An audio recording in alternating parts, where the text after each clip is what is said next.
By the way, tol, while you're thinking, ito yung 100% zoom. Pwede kong makita yung kwarto ng kapitbahay namin dun. Kwarto ng kapitbahay. Topic, paano ba maging tunay na masaya? Recording in 3, 2, 1.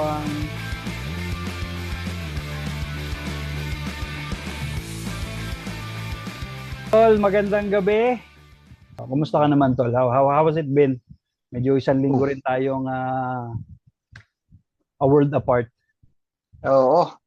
Eto, bisi-bisihan.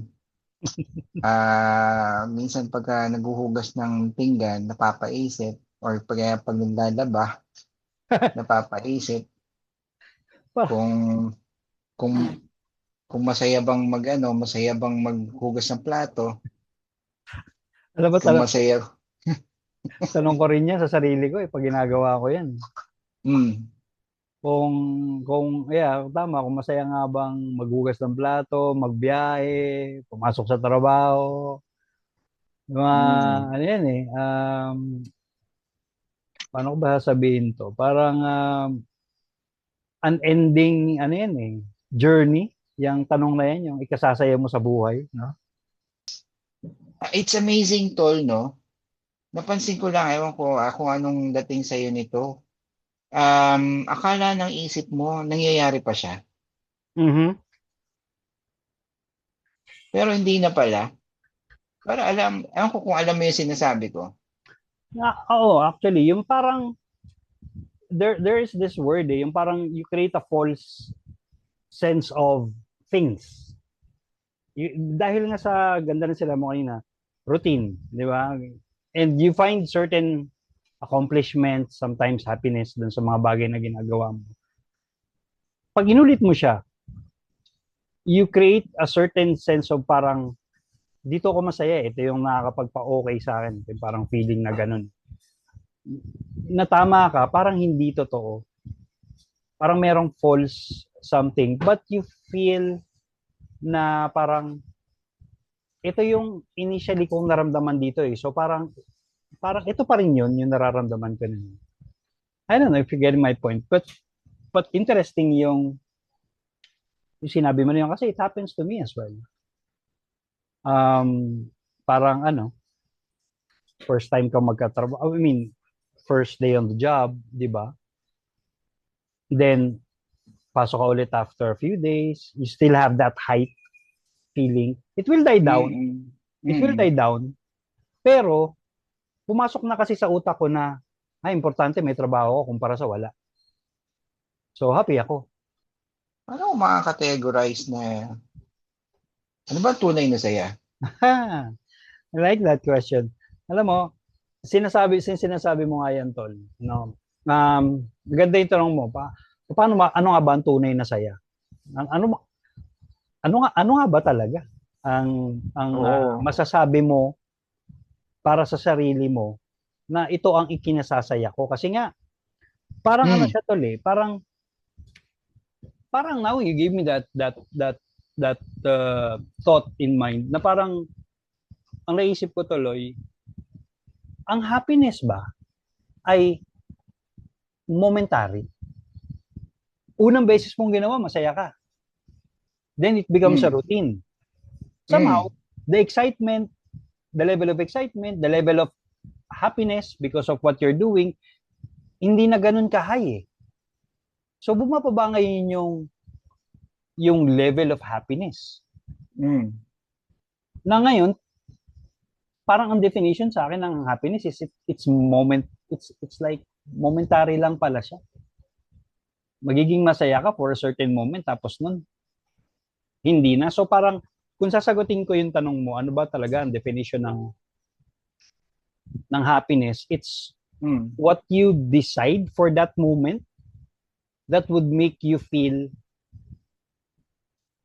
not sad.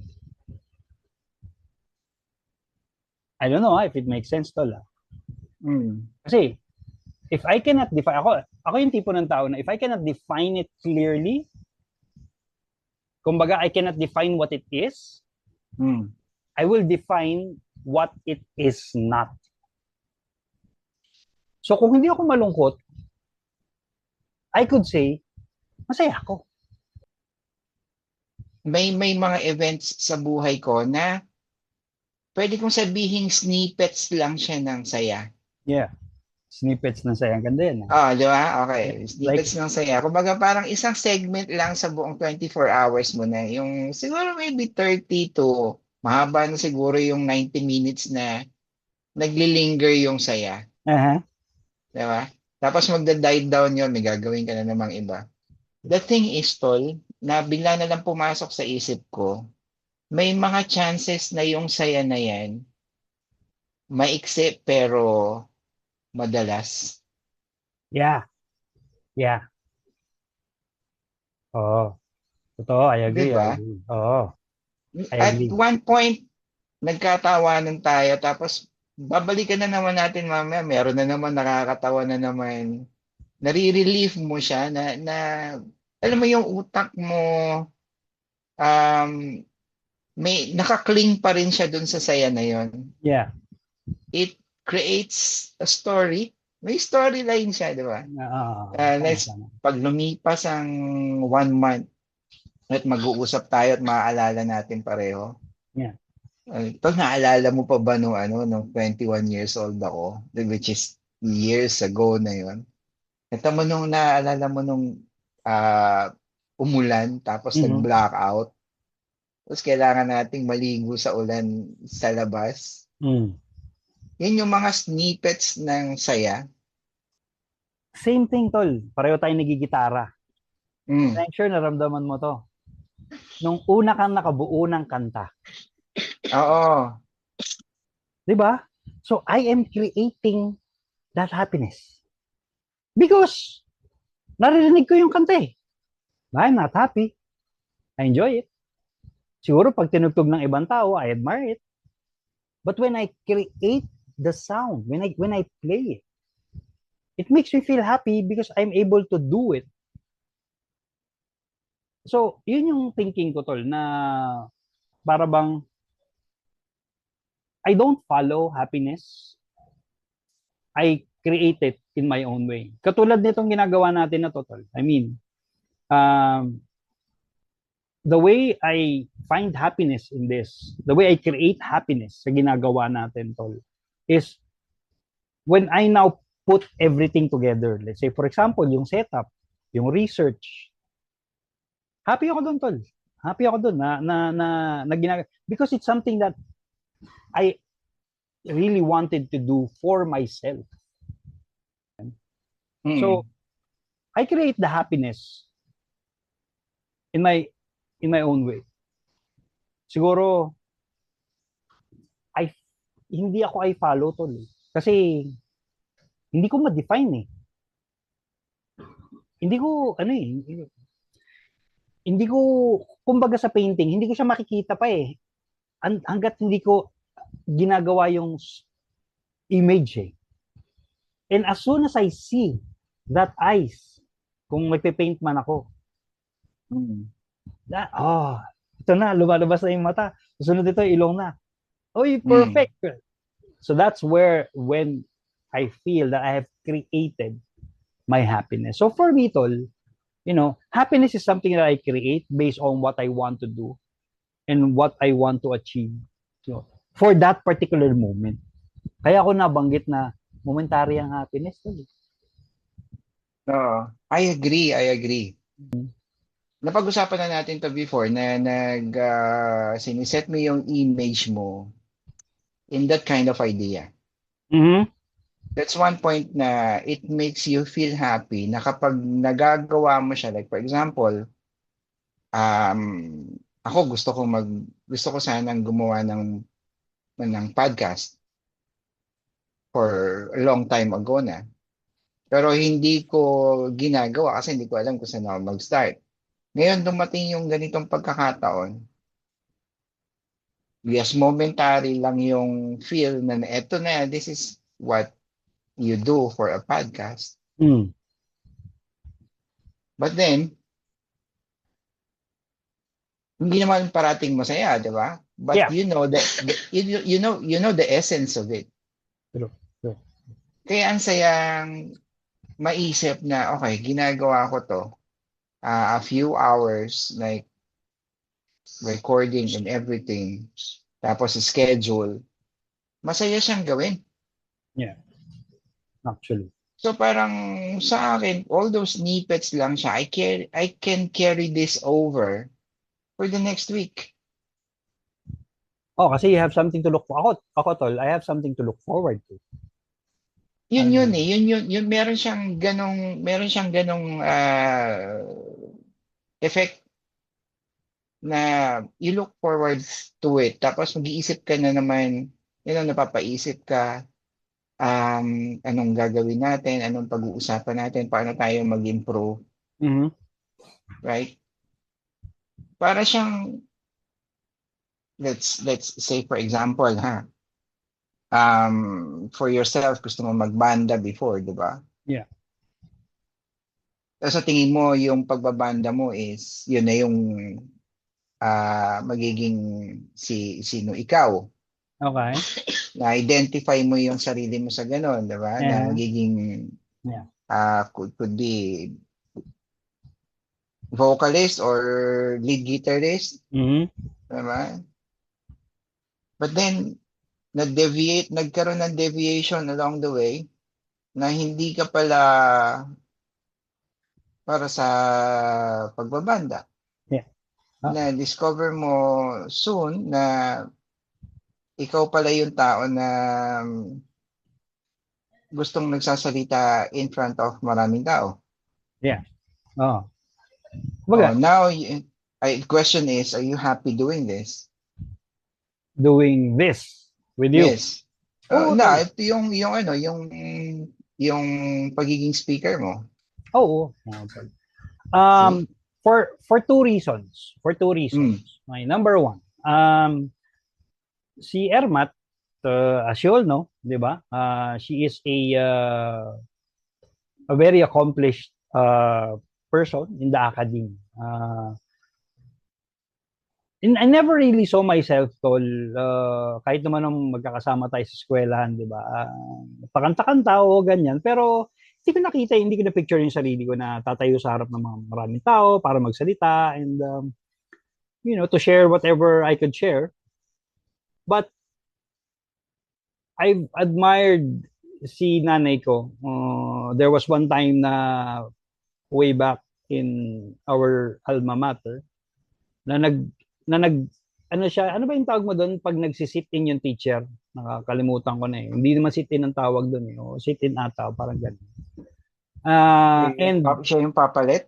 Oh, parang absent kasi yung teacher during that time and siya yung tumayo and so it was a proud moment for me. Nung sinabi ng mga kaklase ko, hindi tayo, I guess, what do you call this? Ano tayo nun eh. Grade school ako. Hindi pa tayo magkakaklase. But, so, to cut the long story short, proud ako kasi bakit? Oh, King, nanay mo, ganon. And then I heard her speak. And then I heard her talk. The way she explained, I was so amazed. And since then, tol, nagkaroon na ako ng parang wanting to be like her. That I would find myself, I would like to see myself in that position. So tama kasi sinabi ko kanina, I want to create an image of myself like that. And hanggang sa nagawa ko na nga siya ngayon. So kung ang tanong mo, masaya ba ako sa ginagawa ko? Meron ding snippet ng saya, tol. Hindi sa lahat ng pagkakataon.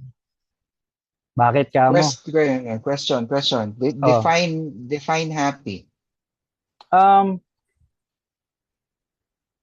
It's something that you would like to feel every time. Kung pwede. Above other feelings. Maraming feelings to, di ba? Merong, di ba yung sa psychology, seven lang naman yan, di ba? Happy, sad, angry. Hindi ko na matandaan yung ibang 7 emotions eh. So, apart from the 6 emotions, yun yung gusto kong maramdaman parate, yung feeling of happiness. Um, and that feeling of happiness is not the other six feelings. Para lang ma-define ko siya talaga. No. Yun. So, yun yung masasabi ko nagpapasaya sa akin. Pero, hindi rin sa lahat ng pagkakataon, tol, na ginagawa mo yung bagay na akala mo makakapagpasaya sa'yo, masaya ka talaga. Hindi rin. Hindi sa lahat ng pagkakataon. Kasi minsan, tumatayo ako sa harapan ng maraming tao, wala naman nakikinig sa akin.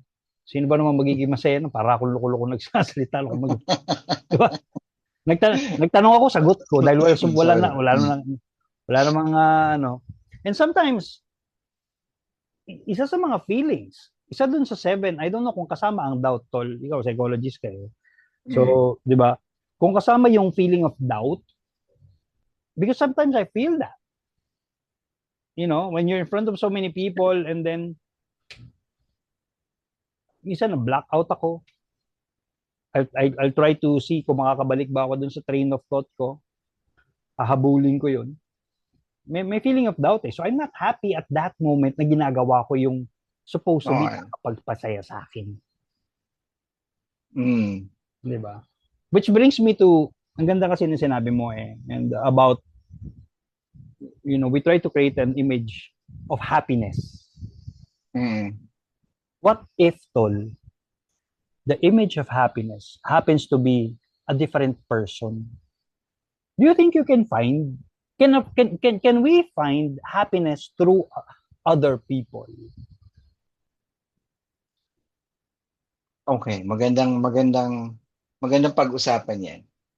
So sa aming mga katol, sa aming mga viewers, kayo po ay magstay pa in a few minutes pa.